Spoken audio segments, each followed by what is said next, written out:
Greetings, programs! Welcome back to Crusader Kings 2. This episode, I'm hoping to once more be at war in England again, to take a little bit more. And, well, we can either press a claim on Lancaster, or else I could maybe try and press some claims of people in my court. Now, we've actually tried that before, and it's a little unpredictable. I don't know if you remember, but the Count of Satakunta here, this is a guy I pressed a claim on behalf of, thinking maybe he'd be my vassal, but sadly he isn't. So he remains, he's friendly towards me, we're actually allies, but unfortunately I can't quite persuade him to be my vassal. I could actually, and we can click here and we can mouse over and see exactly the factors. I only need 2 more pluses. In fact, I think I need 3 more pluses, because you need more positive reasons than negative. But getting those 3 pluses, well, there's not a lot I can do. I can send a gift, and actually we'll try that out, because why not?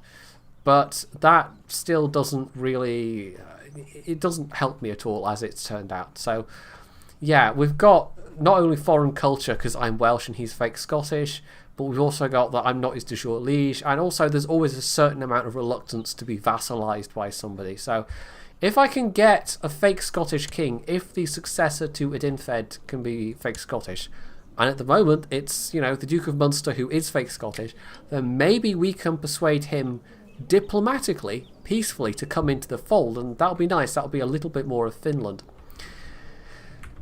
But in the meantime, well, I think we're just going to continue our, conquest of England, because it's turning into that. Like the last episode or 2, I've turned my focus back down there again after some particularly disastrous adventures in Scandinavia. But yeah, it's proving to be a lot more successful, because I've got more troops to hand. They have to go fewer distances. England doesn't have immediate allies it can bring in the same way that attacking this group of people here does, for instance. So yeah, I think that's what we're going to do. But having said that, I'm actually just going to check. Now this is actually a Bulgar character, so he's got allies over here. And can we actually click the diplomatic? I want to see this guy's allies. Well, this guy's allies rather. So there. Now green means that is that a relative, or I can't remember. Or does it mean he's a vassal? No, he's not a vassal. I think these are his allies here. I can't remember what green means. It might mean a marriage tie. But anyway, in theory, we could take this guy, because he's not Finnish. He's actually Bulgar, and so all the Finnish people around here, obviously not him, but they would potentially, they would not be bothered, because he's not one of them. So I'm actually going to set my chance of fabricating a claim there, I think, rather than in England, because, as I mentioned, we have some claims we can press. Now, I've got 4 claims I can press at the moment, 2 of which are in England. So one is for the Countess of Warwick, for the Duchy of Mercia, so that's these counties here, and the other is for the Duchy of Huis, or as it is at the moment, it is actually Huis at the moment, which is here, but that might not necessarily bring it into the fold, whereas the Countess of Warwick is already my vassal, so I'm fairly confident she will become my vassal. We've also got 2 others that we can claim, but we're not bothered about those. So, yeah, claim Mercia. Now, if we have a little look over, let's see. If I win, let's see.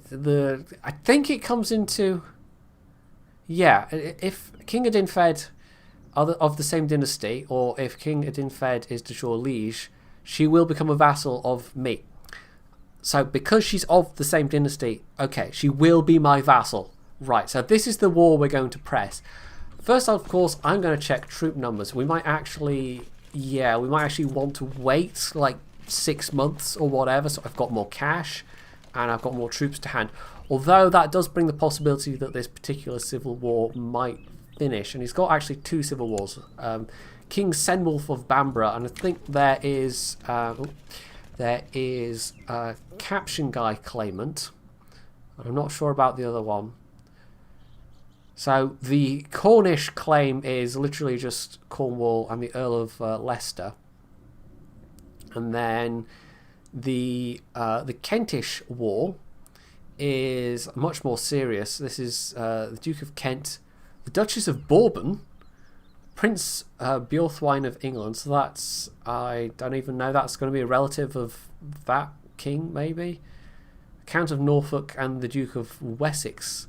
So that's like all of that pretty much. And then Cornwall's got, I don't even know where Cornwall's allies is, but that's interesting though, that the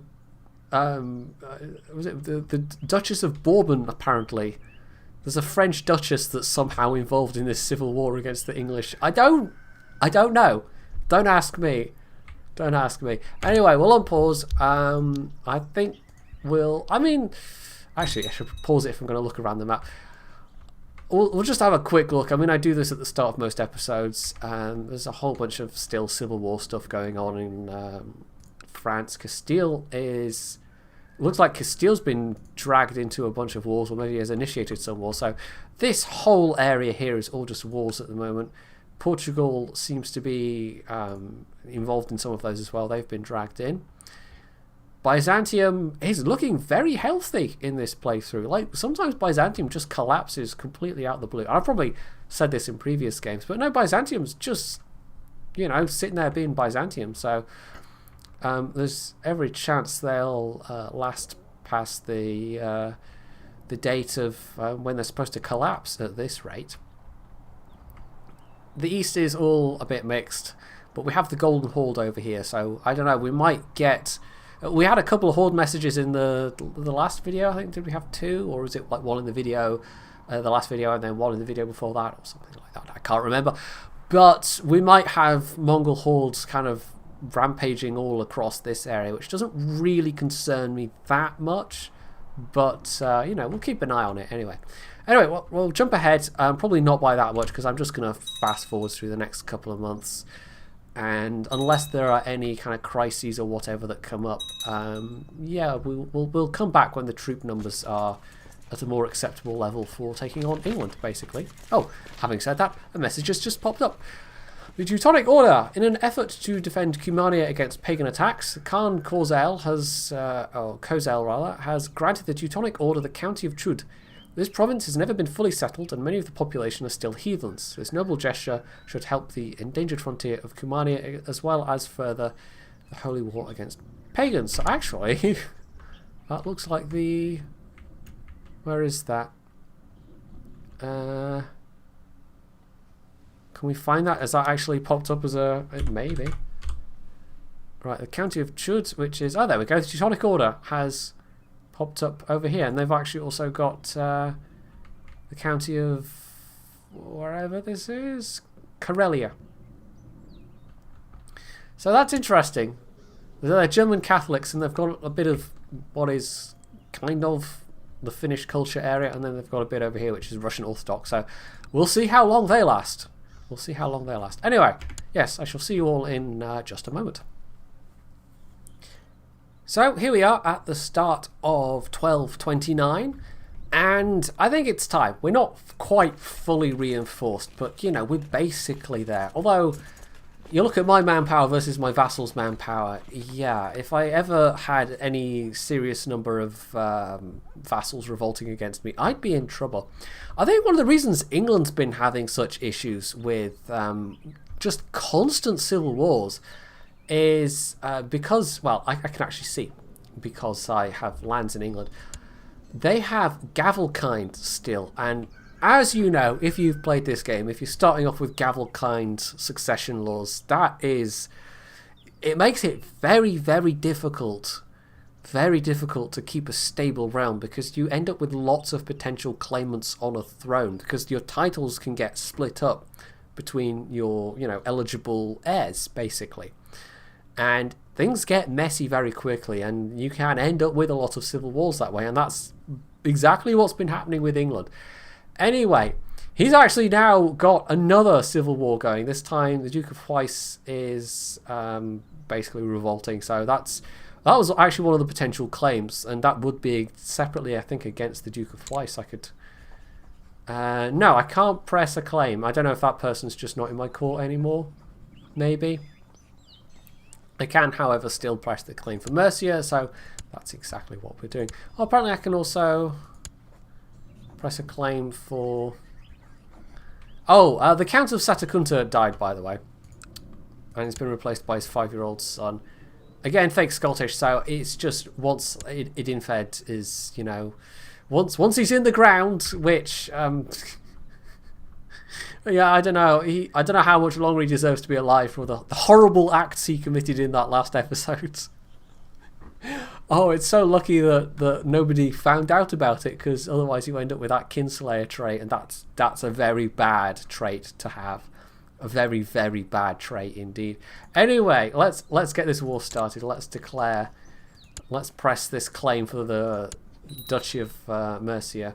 So, at the moment, with the current state of the English army, I don't even think I need to raise all of my... for now, I'm just going to raise... Let's see, I'll raise my troops from Dublin as well. We'll bring them all there, basically.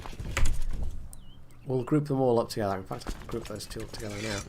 And that leaves me with a couple of thousand in reserve, but not that many. If I want more troops after that point, I've got to raise troops from vassals. We're also still technically helping out the King of France with this, well, at least one of his wars. But it's this particular one, you know, I've got one county that I sieged, although it's actually been counter-sieged at the moment. But they are winning, basically. Is Portugal, is that one of the ones that Portugal's in? I don't know. No, that's Duke of Berry in the... Oh, I think Portugal's on the side of France, so they're actually finishing off that siege, because I only sieged the primary holding, so that left, of course, those 3 holdings there. Anyway, we'll speed things up just a little bit. France doesn't have a huge amount of forces, although this is Shrewsbury. I'm going to be hostile, of course, to a bunch of the... let's see, I'm hostile at the moment to... Kent, Cornwall, and yeah, so I'm hostile to all these people that are revolting against their liege, essentially, including the Yorkist forces. So we'll actually have that army avoid those forces there, and we're going to siege. Let's see. Yeah, I think we'll stick with sieging Shrewsbury for now. The difference between hostility and war is that troops that are hostile to you, they won't necessarily, they won't come after you, basically. If your paths cross, your troops will fight, but it's not like if we were at war, these guys would now be marching on my troops, but we're not actively even at war. Whereas if I send my troops through there, they would fight. So this is why we're taking this more slightly roundabout path. Anyway, yeah, England... This non-capturing guy Duke is... And there's another... Oh no, there isn't another one. It's just another Duke's flipped, maybe? Wow, he is so screwed. He's so boned. Somebody somewhere is going to, you know... Although it begs the question, actually, because I'm at war with England, if one of these people successfully, you know, presses their claim and whatever and wins, is my war still going to be continuing against the new king? I'm not actually sure. I guess we'll find out. So anyway, let's see... Adiana Mug-Jedi has died a natural death. I have no idea who that is. Cardinal message, somebody with a plot, and my knowledge of cavalry in the county of Ross has increased to level 3. Actually, talking of technology. No, we can't. We can't spend any points. Oh, also, there we go. That was actually relatively quick. That was, I think, less than a year to press that claim. So, 225 gold, 150 prestige. We will do that. We'll recall the Chancellor. We might... oh, Council, there we go. We might actually have this be a 2-war episode. Maybe. I don't want to have... I mean, this war... Technically, we're having concurrent wars, but this war is not my war, really. This is one I've only made a very minor contribution to, so it's not going to bite me in the ass. But if I am actively at war in Finland as well as in England, that could bite me in the ass. Because we do actually have a couple of factions going at the moment. Or we did. Oh, we don't at the moment. There was a couple of lower crown authorities. I almost said lower clown authority factions. That would be just the best typo. Lower clown authority. Maybe somebody somewhere could do a mod where it's like, yeah, clown authority. The amount of authority that clowns have within your realm. Yeah, anyway. Bookkeeping is an unappreciated art and you've taken it upon yourself to master it. This is an ambition event, isn't it? Yes, because I've got currently improved stewardship. You've gained a clearer picture of the realm's finances and your stewardship has improved as a result. So gain 1 stewardship. There we go. That's quite nice. That takes me up to +3. I'll get a couple more bits of, a couple more pennies a month kind of thing. So yeah, he's mastered the art. King Edinfed has mastered the art of open office. There we go. I almost said Excel there, but other spreadsheet software is available, as the saying goes. We can call in allies, but I don't think we will. I don't think we need to for this particular war. But yeah, England is so boned. England is so very, very boned. Caption guy's not going to care because it's not a house caption guy. He's going to hope that somebody trying to put a caption guy on the throne will succeed. But not necessarily all the factions want the same thing. Well, by definition, they don't want the same thing. Right, Yoda McJedi. It's been a while since we've had a Yoda, I think. How big is the family tree now? Living members, 45. Yeah, House McJedi has... Considering we started off with a single custom-created character, House McJedi is doing rather well. It's not going to die out anytime soon. Anyway. We might even be able to speed this up a little bit more. I will note, I'm doing the screen recording again, and of course there was the slight derp with hitting the Windows menu key. But it seems to have been entirely successful. There wasn't that judderiness. Now, when I obviously, I'm playing at max speed, that does affect the frame rate. But if I go down to a lower speed, there were times when the frame rate dipped a little bit. But, yeah, overall, screen recording seems to be the way to go rather than client recording with CK2. Right, that French war's over, that French Civil War, so that's fine, although that's only 1 civil war. Oh, no, apparently that's... oh, hello, okay, Castile's now... That's interesting. Castile's got basically Aquitaine, except for 2 very small counties. And the Count of Limousin is entirely independent, somehow. And that's owned by the Count of... who is that owned by? That's part of Leon. But is Leon like a duchy or... No, that's the Queen of Leon, which is... Oh, there, okay. Leon's just about hanging on. Yeah, that's pretty ugly. That's some ugly borders right there. I apologise if anybody's eyes were, seared at the sight of those borders. Truces are expiring with... Oh, the Mayor of Gotland, okay. I think we had a claim on one of those Gotlander provinces, didn't we? What was it? That one, I think. Angerman land, or however you say that. But we don't really want that, to be honest. I'm not quite sure why I have a claim on that particular province. But anyway, Gotland I will take at some point. It'd be useful to have that bit of land to then sally forth into Norway. And as you can see, actually, Norway's got quite a lot of Sweden, and Denmark's actually taking the southern bit of Sweden, and then Gotland's just kind of hanging on the edges here. Anyway, how's this war going? 12% in my favour. If this just finishes with one of these factions winning and the war just pieces out automatically, I think we'll then just go to Finland. I think that's what we'll do. Right, a couple of Tannistry messages. That's fine. Put that up by 1. Oh, hello. Denmark is calling me to arms against Prince Mayer Mercia of Gotland and the captain of the Finnish band. Okay, sure, why not? The Finnish invasion of Sweden. Interesting. Oh, it's a double war, it's separate wars, so... Okay. Well, Denmark can handle themselves, though, but still, the Finnish invasion of Sweden's kind of funny. Even though it's, actually Denmark, but it's the Swedish territories they're invading. Now, that army there is going to get trounced, and he has got forces coming up from the south, but he's going to lose a big chunk of manpower in the process. We're not going to worry about that unduly, though. That's not really... that's a very, very low priority. Oh, point a new marshal. Okay, I think we had a rather good one, but... Oh, wow. Duke of Gwynedd. I will say, there's a whole, I haven't looked into it in depth, But there's a whole new set of mechanics with the very latest DLC that's come out, Conclave, for Crusader Kings. And obviously this being an older version of the game doesn't really apply. I don't generally jump in and buy the Paradox DLCs right off the bat anyway. I'm more inclined to do it for CK2 than EU4, but even so, at the moment, even if I was desperate to, apart from anything else, I don't have the money, but also the response has been very mixed, very, very mixed. I actually saw, like 2 days later, there was a patch that came out for CK2, so there are obviously some serious bugs, because that's an unusually quick patch for Paradox to have put out that close to releasing a major patch and a DLC.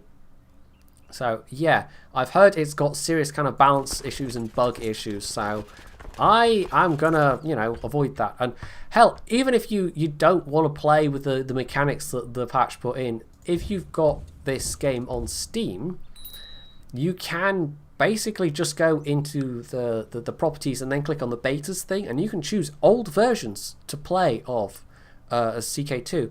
And that's actually quite handy if you're doing an Iron Man playthrough, for instance, when it keeping the Iron Man status and then therefore getting Steam achievements, which I've never done. I'm up to nearly 600 hours played that are logged in Steam, and it's not even, that's probably not even counting several hundred hours played in various modded versions of the game, stuff like the Game of Thrones mod. It's if a patch like this comes out, it's quite nice that you don't like whatever stuff's in, or if you're trying to go for Steam achievements and whatever, that you can just play with you can stick with a particular version of the game. And it's what's allowed me to keep going with the same old version for 2 years, because otherwise it would have broken the save file a very long time ago. Right, we've got to pick a guardian, a suitable guardian. She's not particularly an important character, so we'll pick, I don't know, someone with decent traits, but we're not going to be all Kane, courtier in Alba. Sure, why not? So we'll just keep sieging. 9% war score. And I don't know if I can counter siege this Cornish held territory. I might be able to. I'm not sure if I can then siege it if it's held by somebody else, but I guess we'll find out. And it's kind of like the amount of hours I've played, and sometimes there's still stuff where I'm like, well, I don't know, let's see what happens. It's just that kind of a game, and I can understand why something like CK2 is off-putting to a newcomer sometimes, because it's the depth and level of interactions that can take place in this game, and sometimes can result in like various bugs happening. Like when they introduced playable republics, there was a whole lot of stuff to do with playable republics that was just, and even now it's possible for various kind of conflicting mechanics to come into play when it comes to inheritances and titles when it comes to playable republics. So yeah, it's playing republics is still slightly risky, but when it first came out it was very risky indeed. Anyway, the King of England has called in the Count of some French count to oh, is he giving in already? He's giving in. We've got 27% war score, but that just shows how embattled the King of England is, that he's already just gone, right, no, screw it, we're done. So that is that all of Mercia? Is Mercia just, no, so we still have a de jure claim that we can press later on, but we'll have to wait for the truce to finish. But yes, this is my Countess kinswoman, who was just, Countess of Warwick, and I can't even remember how I got Warwick. Was there a claim I pressed or something? I don't know. It gets hard to keep track sometimes. I should have like a notepad that's just got all the events. But anyway, yeah, but now we have a bit more of England, so that's very useful. So I'm going to stand down my own troops. And we're actually going to... shall we help out? I mean, I could help out these guys and that would get me prestige. Or I could press my claim on here. And I might want to do that because King Edenfed, he's getting on for 60 years old. He's not far off. When we started the episode, he was, 50, 53, 54. So we've already played a couple of years. So it's a bit risky because that claim is tied to him. I think we will. I think we'll just jump in. So I will get my troops up there. We're going to press the claim, declare war, claim Usamar. And because I'm claiming it for me, it's definitely going to come into my realm, so that's fine. I'm going to raise all of my troops. But we're going to leave my vassal troops, I think. Or do I want to try and take out my vassal troops? I mean, he does have some, in theory, powerful allies. But not that powerful. I mean, dukes mostly. Dukes of other realms, and whether or not they can join in on a war kind of depends on what their particular, like if they're independent or what their crown laws are, basically. I think if you have high enough authority, your vassals can't participate in foreign wars, essentially. Yeah, let's get all the troops together there, that's fine. And how many is that going to be in total? Let's assume about 10,000 troops. In fact, let's assume 12,000 troops, so we'll have enough ship. Let's raise ship levies. And let's hope we have enough to raise ship levies for 12,000. So we'll go for the Republic of Dumfries, which is always a nice big fleet from them. Duke of Lothian. 94 ships? Good grief. Well, I suppose he holds, you know, he's got Clydesdale. He's got the Clyde shipbuilders under his control. So actually, that's probably enough ships right there. That's a lot of ships that vassal has. That's more ships than I can raise, I think. Fleet levies. No, actually not quite as many, but still, for a single duke, that's a lot of ships.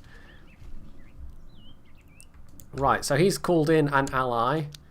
Let's actually click the diplomat. So that's Polotsk and Vitebsk. Oh, Besk, however you say that. Vitebsk. I have no idea. But yeah, we should maybe have the troops to handle it. Oh god, I hope we do. If I have to raise more vassal troops, then... Oh! Okay, one war has ended. And it's now Queen... Okay, so she's inherited the crown, but the other two claim wars are still ongoing. So this is, again, House Caption guy on the throne, except she's just got a regular marriage to a prince of the HRE. So it's actually going to be a Salian. It's going to be a German Catholic Salian that inherits. Well, I mean, a German inheriting the throne of England? That's just unheard of. That's just, wow. Can you imagine such a thing? Can you imagine? Can you imagine? Yes. There was actually... there's a topical, well, kind of semi-topical comedy show in the UK called Drop the Dead Donkey that ran on Channel 4 for a good couple of years, actually. I can't remember how many series of it they had, but it was like 6 or 7 series. So it ran for the better part of a decade. When it was written by Andy Hamilton and Guy Jenkin, who have both gone on to write quite other, you know, some good stuff. But yeah, they had a line where in one of the episodes where it was like they were asking this builder that was in the office their opinion on various things because he was, you know, the common man or some stuff like that, and they asked him his opinion on the royals, and he was like, "Oh yeah, no, I'm for the royals. You know, they're very entertaining, and Prince Charles especially, or no, was it Prince Charles? I can't remember. Anyway." And then it contained the line, something about them being big mad Germans or something. I can't remember. It was funny. You just have to trust me that it was funny. I've made it totally not funny. But it's always that way when you're trying to explain a half-remembered joke from a show that you haven't seen for a while. But for some reason that line is stuck in my head about Prince Charles being a big mad German. Anyway... Anyway, right, we should easily crush this guy. Maybe. How's Idinfed doing? I mean, he's relatively healthy, actually. I don't know what his health score is, his health stat. But having conquered this guy, we can then send our troops over into Gotland and help out Denmark a bit, I guess. Maybe. I mean, I'm not that fussed about helping Denmark. But if it gets me prestige, that part might be useful. Where are the boats? We're just passing through the Straits of Denmark. Oh, okay. The forest is not big enough for barons. The barons, even, they demand hunting rights on the church lands after chasing all the game to the church's side of the forest and having to stop the hunt unless they'd risk the anger of the church. It's not a big deal. This is a single vassal. Like, this is not even a count. Christchurch, Dublin. Ah, you know what? We'll just... Actually, does it have any? No. I mean, actually, you could say stay on your side of the forest. And there's literally no, like, that isn't pleasing anybody, whereas that does please somebody. So you know what? I'm kind of inclined to click that because we've got a high opinion. But is there any point? Does it have ramifications further down the line? I think we'll just click that because why not? There seems to be no positive consequences for clicking the other one that I can see. It's just, even though he's only basically a baron. Why not? You know, if your bishops and whatever like you, they give you more cash, basically, if they like you more than the Pope. And actually, most of my bishops do like me more than the Pope. So, yeah, if they like you, they'll give you money, and I think more troops if you have to call up their levies. Anyway, actually, we'd better let the morale go up there. Also, we're attacking... Oh, there's a trade post. Yeah, of course we're attacking the trade post. Managing the staff of large servants, or the staff of large servants, or maybe even the large staff of servants, in your castle is in many ways like managing a small realm. There are many duties to be performed, and getting things to run smoothly is a true challenge. You have spent some time reorganising your household, and your stewardship has improved. So that's going to take me up to stewardship 4, I think. So there's another 4 potential events that can happen with stewardship. So no sign of reinforcing armies for this guy so far. Not that we really have much kind of warning. We're going to sit these ships in the Gulf of Finland, and that will give me vision on these provinces, not provinces. Why am I wanting to say provinces? Provinces is not a word. So we can actually see that Vitebsk has sent up troops, but not that many. So that's fine. This guy claims he'd be a better court chaplain, and he would, but only by a little bit. My current court chaplain doesn't like me that much, so we'll replace him with a guy that will like me. That's fine. And this is actually the guy that I just had the event for, the Bishop of Christchurch. So we could have him research cultural tech, maybe? Sure, I mean, why not?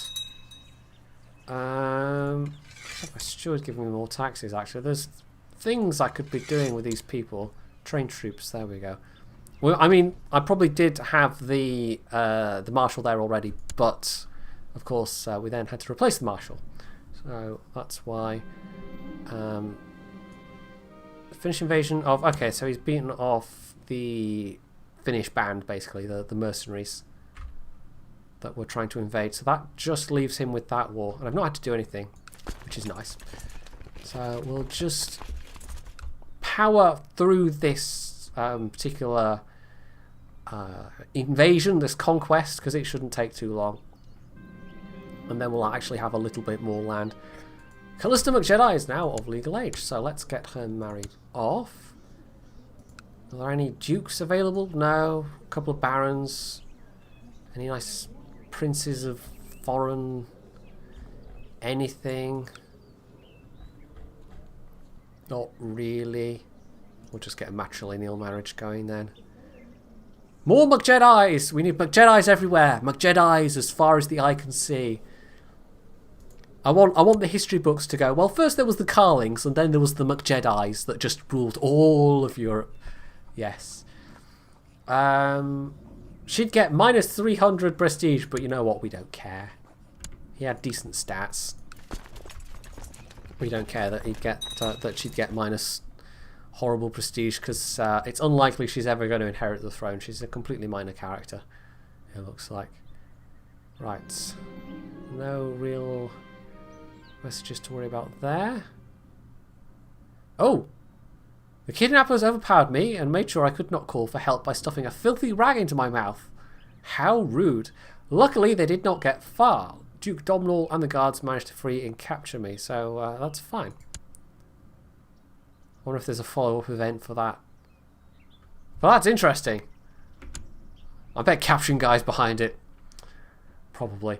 I was going to do something then, and it's gone from my brain. I had a thought, but it's gone now, so that's fine. Talking of England, they're down to just one civil war now.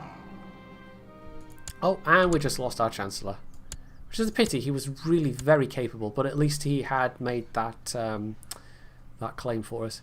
Anyway, we have Duke Sviatoslav of Dehubarth, the Polish-Welsh Duke. The Polish-Welsh McJedi, yes. You know, say what you like about the McJedis, but we really are multicultural. Like, you can't argue that point at all. Prince Sion claims he'd be a better marshal. Has his marshal increased? His marshal has increased. It wasn't 19 before. I don't think so. The Duke of Gwynedd, but we've already got very high. Yeah, okay. We'll make my son the marshal. And it does slightly annoy a duke, but that gives me a marshal with 20, which is very good. So we'll have him train troops in the Western Isles, which will give me more troops to play with, which is nice. That compensates somewhat for my, well, better marshal, but it's still not fantastic. 9's kind of, you know, average. So we've lost some troops during this siege. We'll speed it up a little bit. Steward Yeshaya had some interesting ideas on how to improve the... Yeah, we've got the money. We've got the money. Oh, that's what the thought was. We've got the money. I should invest in some infrastructure improvements because I'm sitting on a big pile of cash right now. So, Castle McJedi, what can we build? A level 4 castle town, which will improve income, which is already good.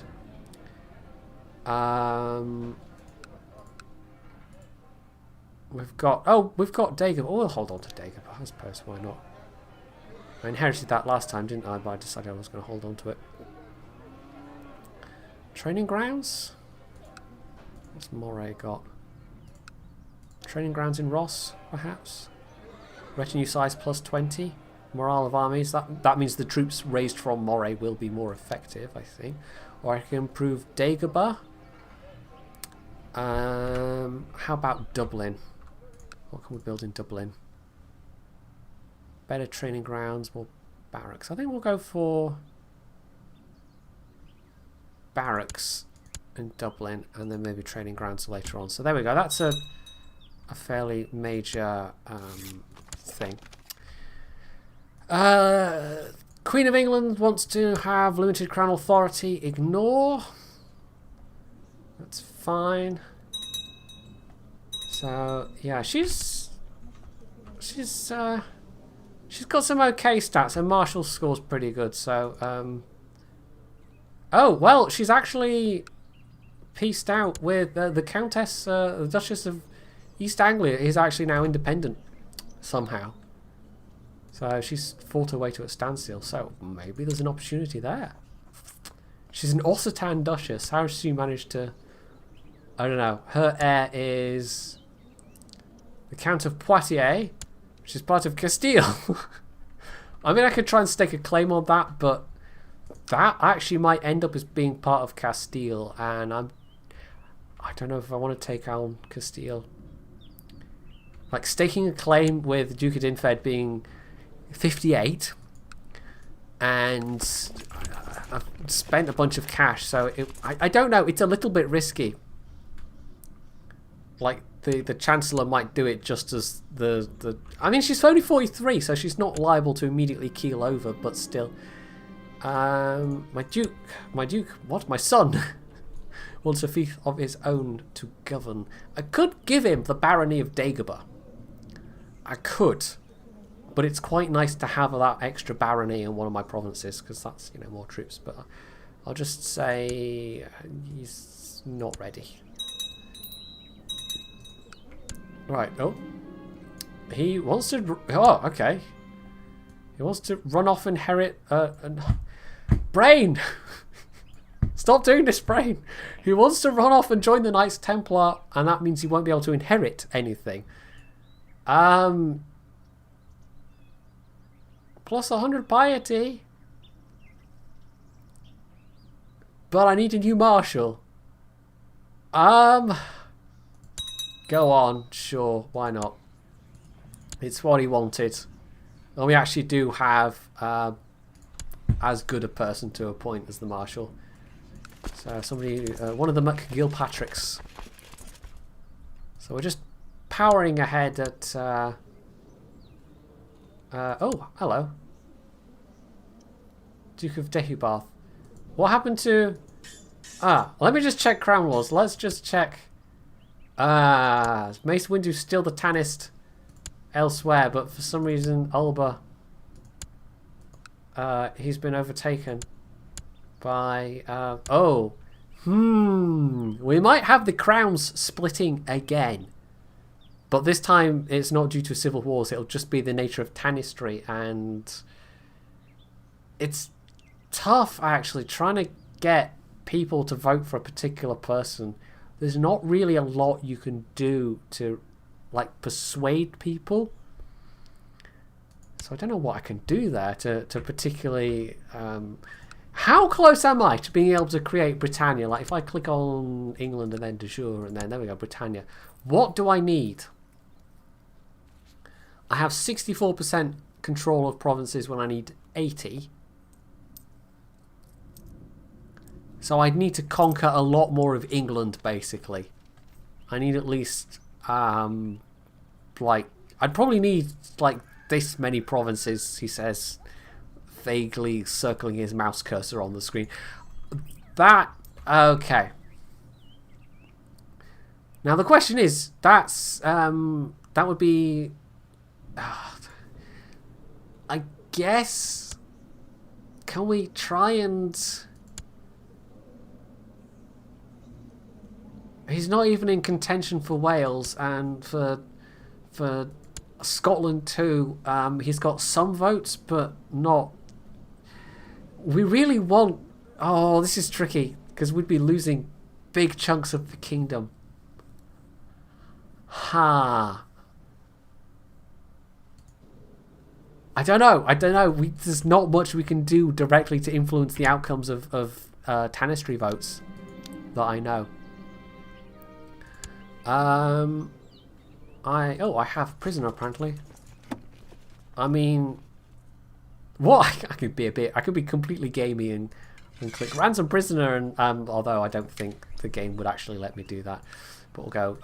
Okay, sure, why not? We'll release this girl from prison. But yeah, no, that introduces a variable that we might have the crown splitting again. This is always a risk with the Tannistry, with multiple titles held when you don't have an overarching title like an empire title. Anyway, he's actually become marshal for the Knights Templar, my son. So you know he's doing good. He's doing good. Oh, okay. Potentially we'd now only lose Scotland too. So a bunch of people are flipping their votes. I think we better flip our votes to him as well. Where are we? Laws. Laws is what we want. So actually, you know what? We'll nominate him. And it's just, if we can just keep him ahead, then sure, why not? So that's fine. Okay.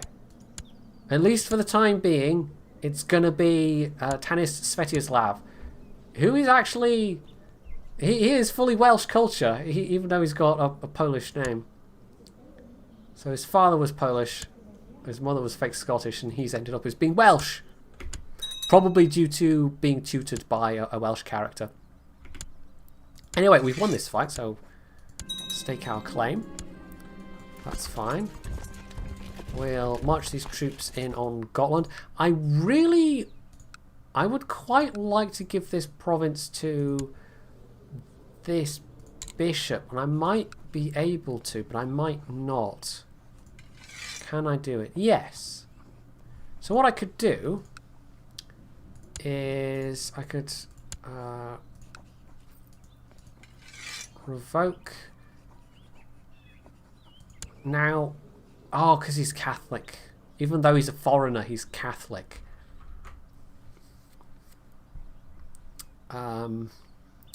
I don't know, that would cost me with my other vassals, but on the other hand, having a bishop holder, I don't know, it's more just that it would bug me having a bishop holder a castle.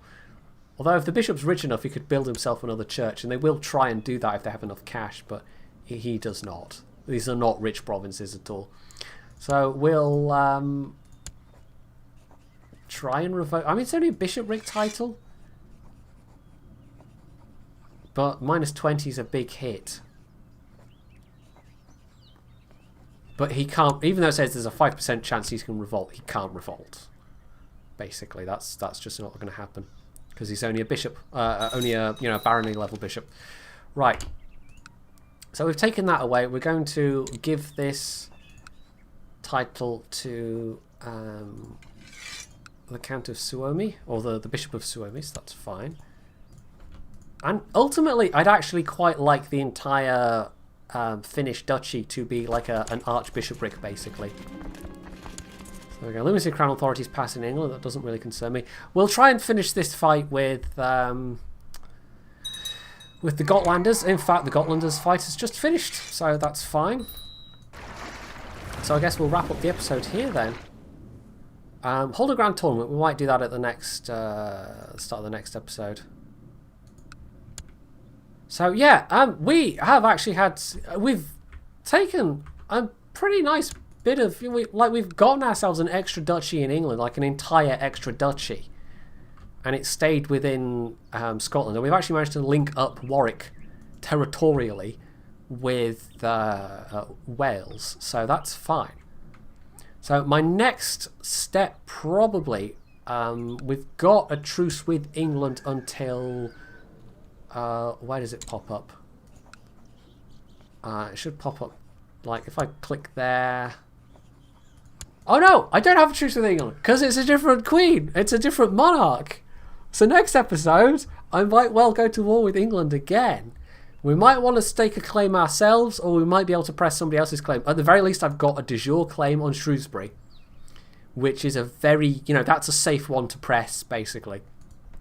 But there might be other ones that we can use to gain duchies or just counties. Or I might try and fabricate a claim and go for the more, slow but steady method. But yeah, no, I mean, we've actually managed to increase our toehold in this area. Eventually, I'd quite like to try and persuade the Count of Satakuntans to actually, or Satakunta to actually become voluntarily a part of my burgeoning empire. But no, it's going well.